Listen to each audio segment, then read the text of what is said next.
Hi, everyone. Welcome back to the Wellness Revolution podcast. That's our name. I'm Gracie Obohovich, and we are very excited for our episode today on family engagement and educator wellness. And we have an amazing expert on this, Emily Garcia, who is the executive director of the Flamboyan Foundation, which you're going to hear all about, and also longtime educator, DC principal, all the things. So, welcome, Emily. Awesome. Hi, Gracie. Great to be here. Excited to be here today. And then we also have a new co-host with us. Jackie Pena has been in the Empower Ed family for a few years now, and she's officially on board as a new staff member. Is going to be helping with the wellness work and is going to be hosting on the podcast. So it's super exciting to have you here with us for the first time, Jackie. Thank you, Gracie.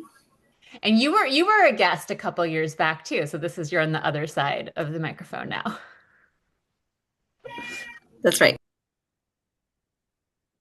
So let's start off and just tell us a little bit more about you, Emily, and what you do, a little bit more about Flamboyant and kind of like what gets you out of bed in the morning. Why do you do this work? Yeah, absolutely. I'm always happy to chat about that. So I have been working in education and around education for my entire career and in the DC area for the bulk of my career. So I started with the New Teacher Project. It's now called TNTP, but at the time it was the New Teacher Project. And my work with them was about getting the best folks into classrooms in Prince George's County and then across the state of Delaware. I then transitioned to DC Public Schools, where I started in the central office in human capital work, again, focused on how do we get the best teachers in our classroom through recruitment and selection mostly. And then about 10 years into that work, there was an opportunity to take a role at Brightwood Education Campus up in Ward 4 of DC, which is now an elementary school, but at the time it was a pre-K to eighth grade campus. And to work and be their founding director of operations. And I took that role and I was there for almost 10 years at that school. And during that time, I connected with Brightwood. We were a family engagement partnership school with Flamboyant, and I served as the school leader contact for our family engagement leadership team, or our FELT. I'll do my best not to use crazy acronyms, but it wouldn't be an education podcast without a few acronyms in there. And as you mentioned, Gracie, at the top, I'm now the executive director of the DC office of the Flamboyant Foundation. And at Flamboyant, what drives us is our core belief that all children deserve the opportunity to thrive and that the people closest to the problem hold the solution. And so, as a private operating foundation, we invest directly in the communities that we work in through grant making and then also through programming to help achieve our goals. And so in DC, what that looks like is helping educators improve their family engagement practice through resource, training, coaches, and systems level support, both in the traditional public school sector and in the charter sector. And since we opened in 2008, we have partnered with over 70 schools across both sectors, which means nearly 30% of the district's public schools have experienced what it looks like to shift mindsets and shift practices around effectively engaging families. And what gets me up in the morning and why I do this work is because prioritizing family engagement changed my practice as a school leader and as a leader generally. It made me lead with more empathy. It reinforced the critical value of listening to those voices that we don't always hear, and encouraged me to be cognizant of and account for my own bias. When I started this work, I was super guilty of moving a million miles an hour and thinking that was the best way to work because as we work in education, we know there is so much urgency. We don't have time to stop and reflect and think. And engaging with families really helped broaden my perspective. And then it allowed us as a school to better serve our students. Families felt more welcome. Teachers were happier and wanted to stay, and students were coming to school and were performing better and having consistent, steady growth, demonstrating that when we work in partnership, students succeed. Amazing. You clearly know what you're talking about, and you're so passionate about this. Having worked in the early childhood classroom environment for so long, I'm curious to know what does family engagement really mean? There's so much there's so many different understandings on what it is, what it should look like. What do you think is the biggest misconception that gets in the way of an educator's or a school's approach to authentic family engagement? Great question, Jackie. How much time do we have? No, I'm just kidding. I'll make it fit in the podcast. So when we think about family engagement, we think about the individual connection between educators and families. And so research tells us that all families play five critical roles in their child's education. They communicate high expectations, they monitor their child's performance, they support their learning at home, they guide their child's educational journey, and they advocate for their child. Research also tells us that while all families can play these roles, families who have more access to resource and information are better equipped to play these roles and help their child succeed.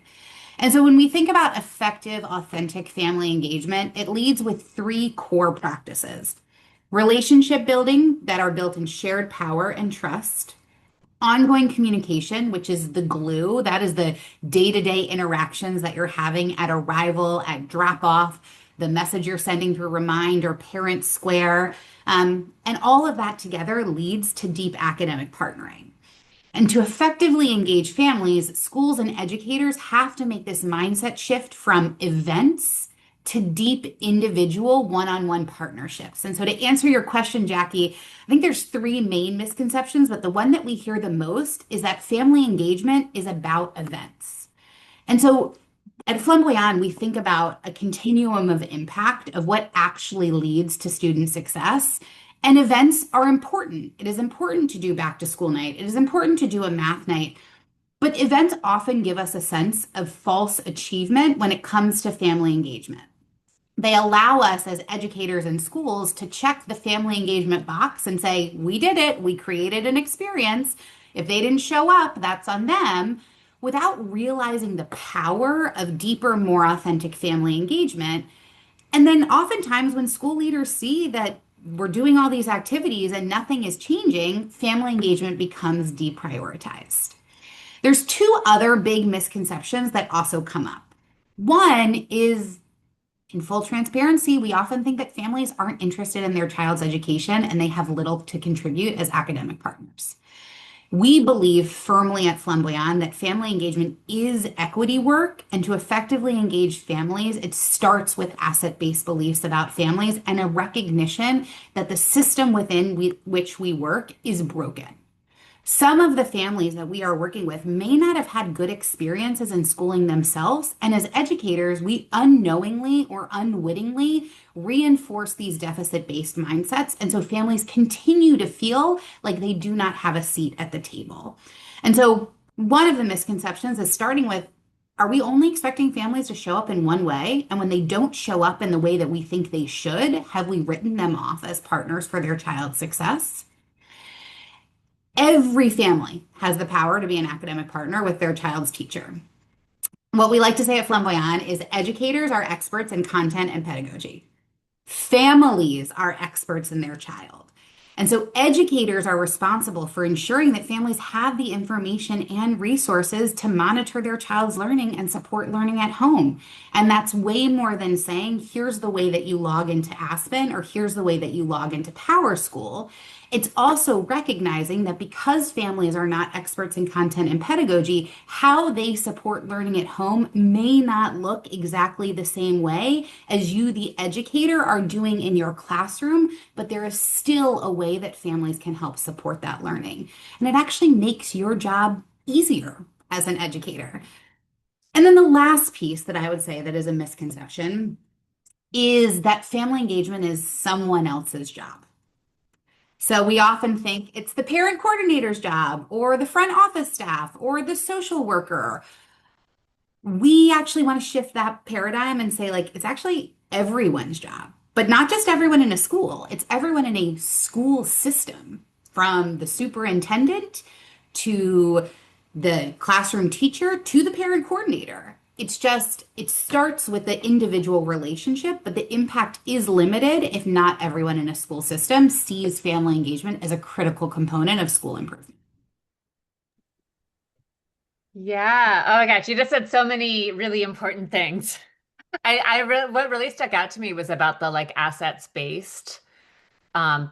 perspective on families, and I do think it's one of those things that like we kind of the buzzword of like diversity, like we want diversity, we pride ourselves on having these like very diverse schools in DC, but like part of that is that families are all going to show up really differently and have Mhm. really different, expectations for even why their kids are in school and want different things out of that experience. And so I think being able to understand like what the like strengths are of the families that are showing up and really take time to like figure that out is powerful. I want to say also that it's Jackie and I both are parents of children. I'm DCPS parent, and like so wearing those hats and like I would say like one of my favorite apps is Dojo. I'm like always on it. I love it when they post content. I want to communicate. So I appreciate that as a family member, but I also, work with educators every day who are overwhelmed and they feel like they have too much going on and that they don't maybe have capacity to handle all of the issues that are happening with students and families. And so like how do you speak to that and how do you kind of help change the mindset that like family engagement is like something that supports educator wellness rather than detracts from it? Yeah, I mean, I think Gracie, you hit the nail on the head.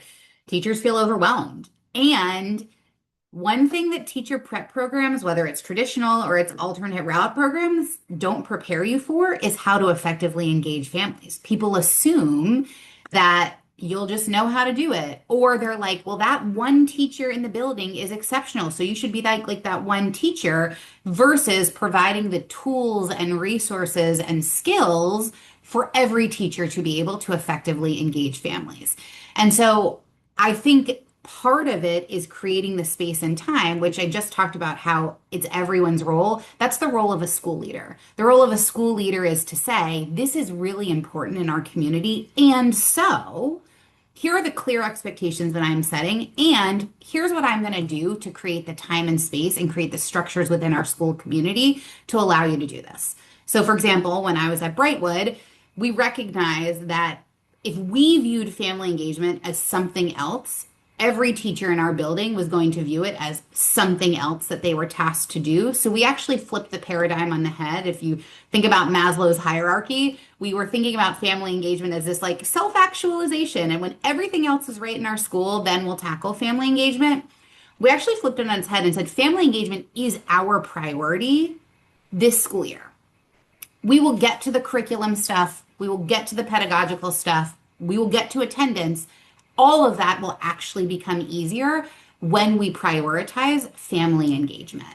And what we actually find is that educators who have changed their practice around family engagement report that they have a newfound understanding and empathy, and that when they begin to know the families in a different way, they can incorporate students' interests and culture, information from the home visits, and then students become more engaged. And you said you both are parents.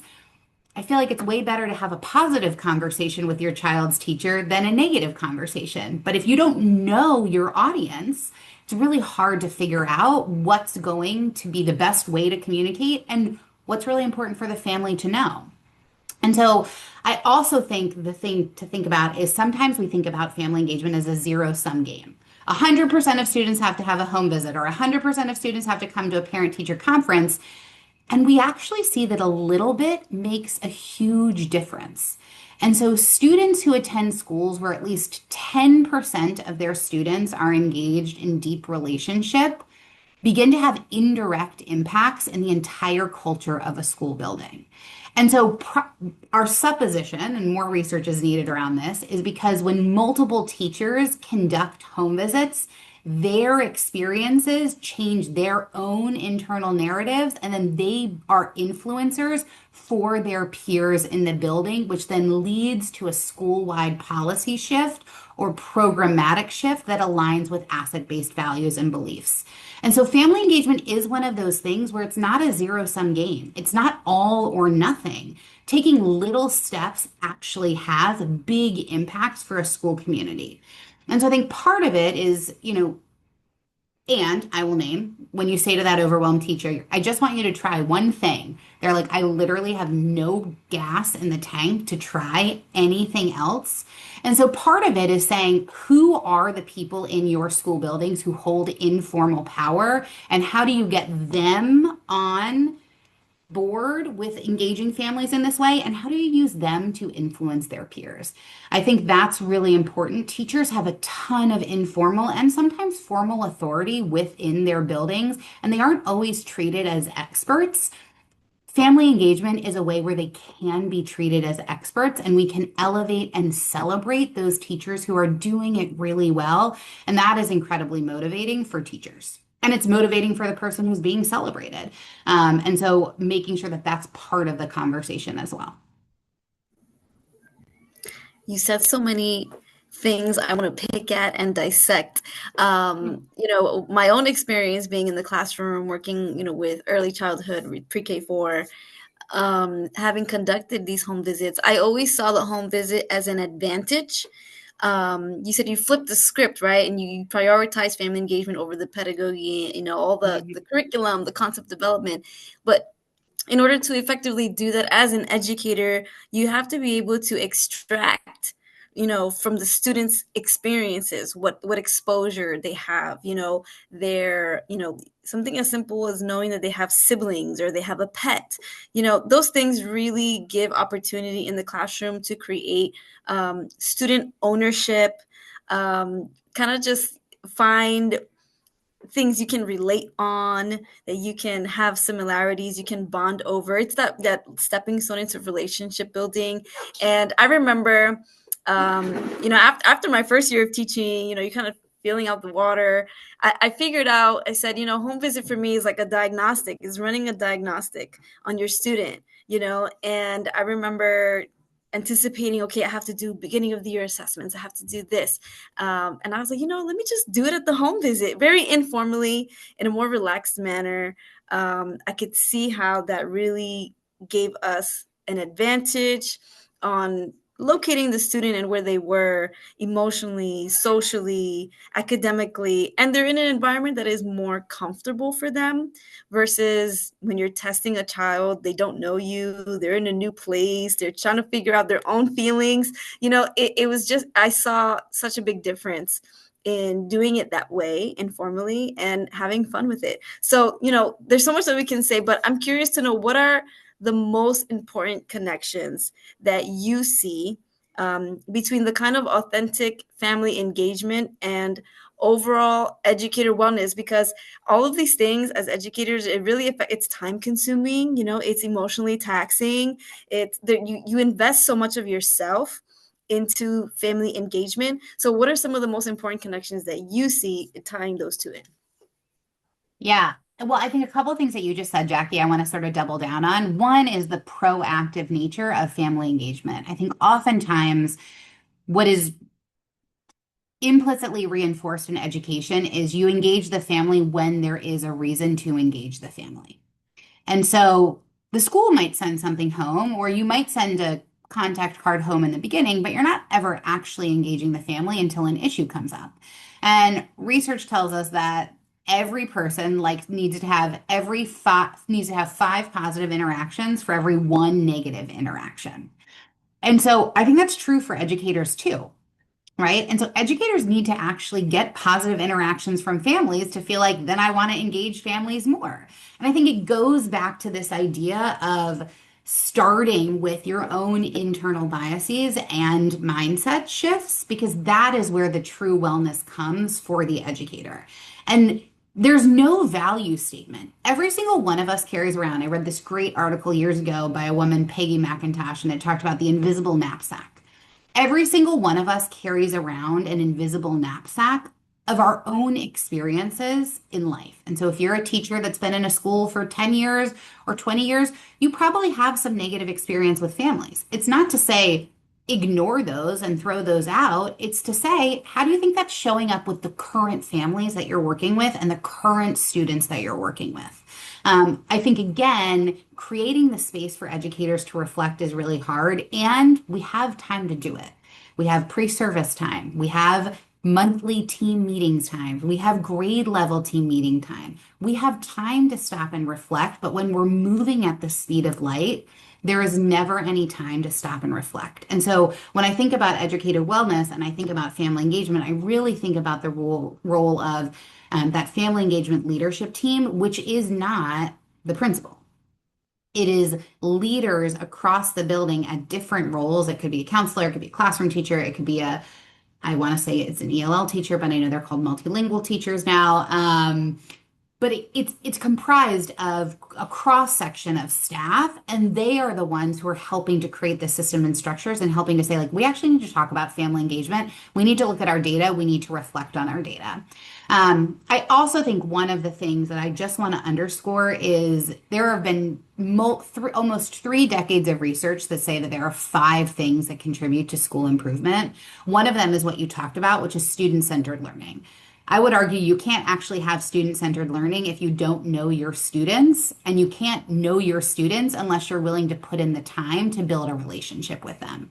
And so I would push people, we talk about in education, the first 6 weeks are super important for routines and procedures. One of those routines and procedures should be getting to know your students individually and getting to know your families individually.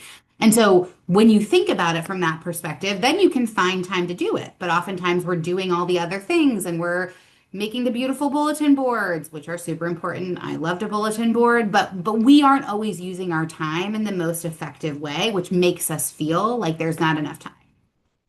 The other thing, and I'm going to go back to that misconception around events. A lot of time gets spent planning for school-wide events. And I would argue that if folks took all the time that they've spent planning school-wide events and instead said, we aren't going to do an event for the first 6 months, and I'm going to take all the time that I would have done to do that school-wide event and focus on individual relationship building between myself and my families, they would get a far better return on their investment.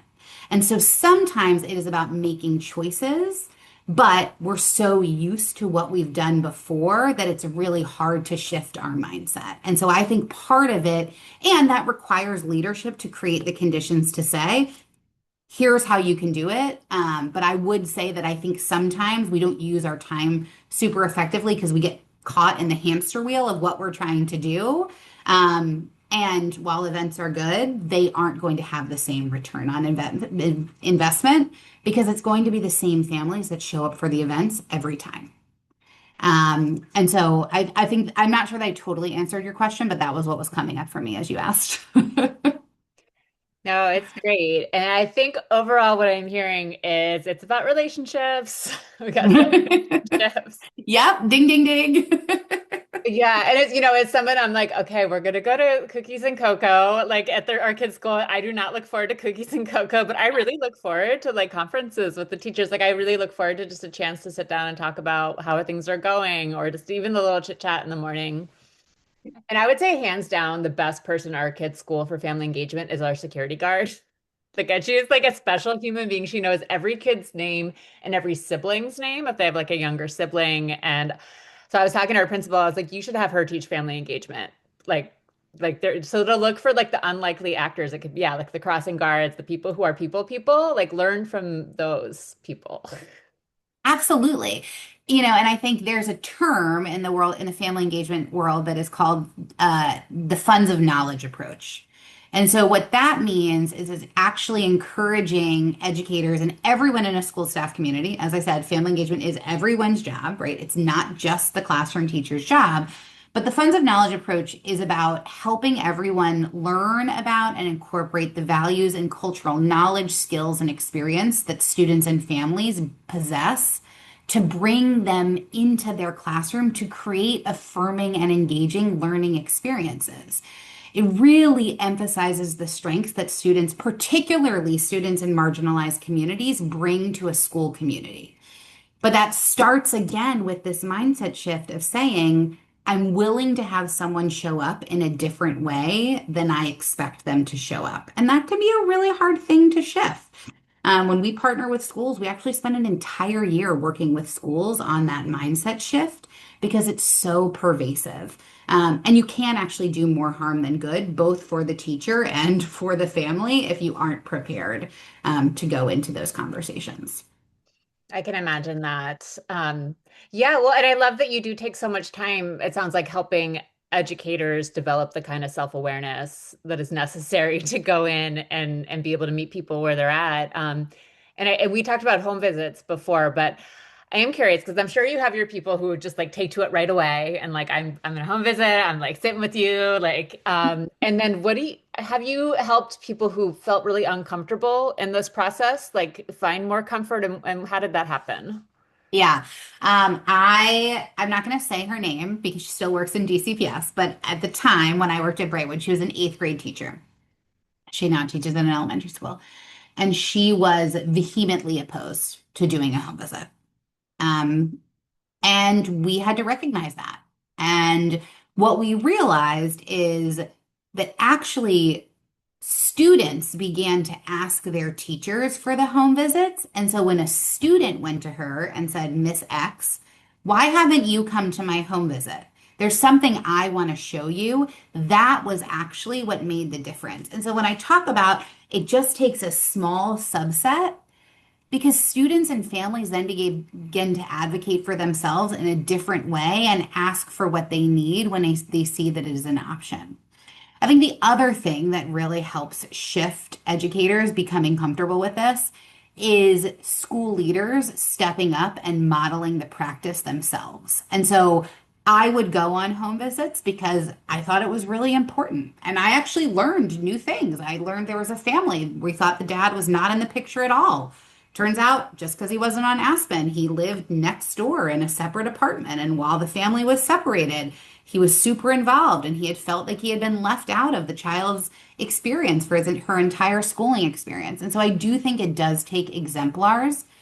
And then the third thing, and I don't want to undersell this, is publicly celebrating people who are doing home visits and are doing them well and giving them the space to tell their story publicly to the staff.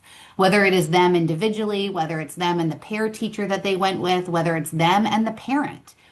Storytelling is hugely powerful as we think about shifting mindsets.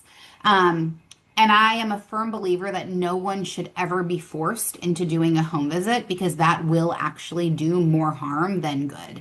But I think you can think about ways, and I do think public celebration, that's a great way. We used to have a huge bulletin board on the way to the cafeteria. And we would publicly post when teachers would give us pictures from the home visits, and we would post the first homerooms to get 80% of their home visits done. Public celebration is really important, and we often forget that as adults, we actually need that validation as well too. The other thing that I will say is, and it's a big tenet of home visits, is we firmly believe that home visits should be compensated. And so, because home visits occur outside of contract hours, home visits are compensated. And that's a really important part of the process because we do recognize that it is something else that teachers are taking on. That being said, if a person is only doing the home visit because of the extrinsic motivation, they probably should have some other things that motivate them as well. But I think public celebration is super important, and students getting involved and asking for the home visit is really powerful as well. Thank you for saying that. That's it's so important because it is a vital work that contributes more than we can ever capture on this podcast to our educational framework, and the impact that we look to make as educators. I remember specific home visits come to my memory, of connections that were made with families. And it was in the home visit that, we were able to anticipate everything from like health issues. There are children who have such specific conditions. I had a student once that, just had a delayed development in their esophagus, and so it affected their breathing, it affected their eating. They had nutrition accommodation, all their food had to be mashed. And so, as a parent, your child's coming into the school system for the first time. They've been under your care all these years, especially like post-COVID era where they didn't leave home, they weren't socializing with anyone. They're yours, to then hand them over to another adult, and you hope to have the space to communicate all the things that you need to communicate for this child's well-being, because you can't do that in a 15-minute parent-teacher conference, so just having the space for a mom, a dad, a guardian to express, like, these are the things that we're facing and these are the things that we anticipate, and just having that, openness, it really kickstarts the year in a way it just makes everything else smooth for the rest of the year, from the educator side, from the family side. So everyone can experience so many different issues that affect them, affect their well-being, affect their family life, and at the different levels, district, state, federal. There's so many things going on. So to conclude, right, what if you could, what changes would you make to help all parties have better support, to better support our students? Ooh, $1 million question, especially right now. I think the big thing that I would say is that when I think about family engagement, we have to prioritize family engagement the same way that we do other school improvement strategies. And so we know what it looks like when something is actually a priority in a school and a system.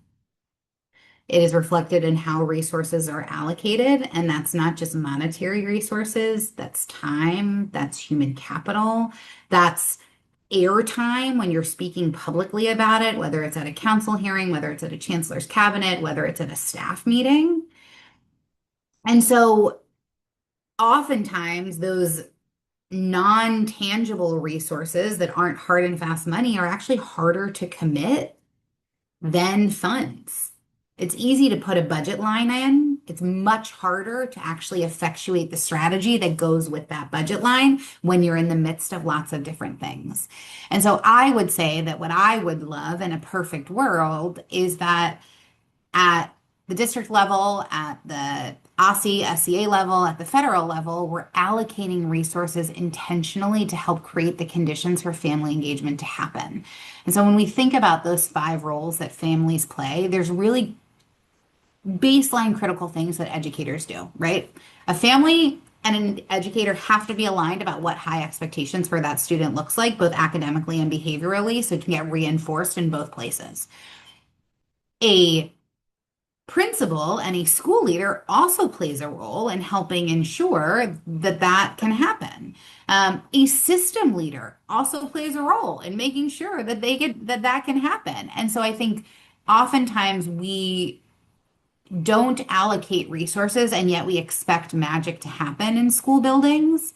And so I think what I would say is in my perfect world, family engagement is prioritized and resourced in the same way as other school improvement strategies because it is one of the it's one of the top 5 most critical things for student success.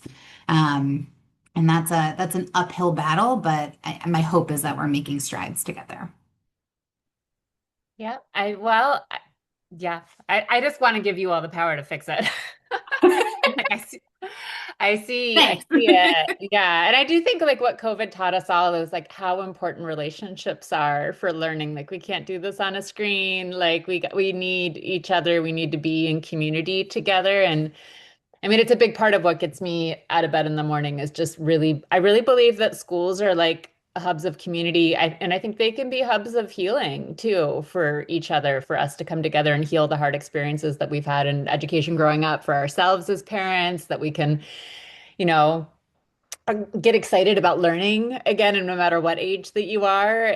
But it does take the kind of leaders who have the vision that you do and really want to invest and push against the kind of uphill struggles of it all. So thank you for being one of those leaders, Emily.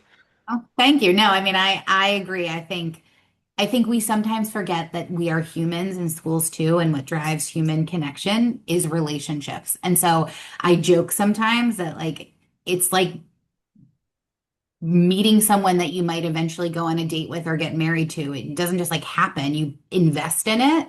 And so it's a different type of investment, but you still need to invest in it in the same way. And I think we just assume relationships aren't as important, but they're deeply important to the success of this work. Everything. Oh, thank you so much, Emily. It's wonderful to have you on here. And can you let folks know how to stay in touch with the work of Flamboyan? Yeah, absolutely. So on our website, which is www.flamboyanfoundation.org, we have free resources that are available for every educator about how to effectively engage families. You can also follow us on Facebook and on LinkedIn. At Flamboyan Foundation. And you will also find my contact information on the website, and you're welcome to reach out to me, and I will either answer your question or punt you to someone on my team who is better poised to do so. Amazing. All right. Thank you, everybody. Bye bye.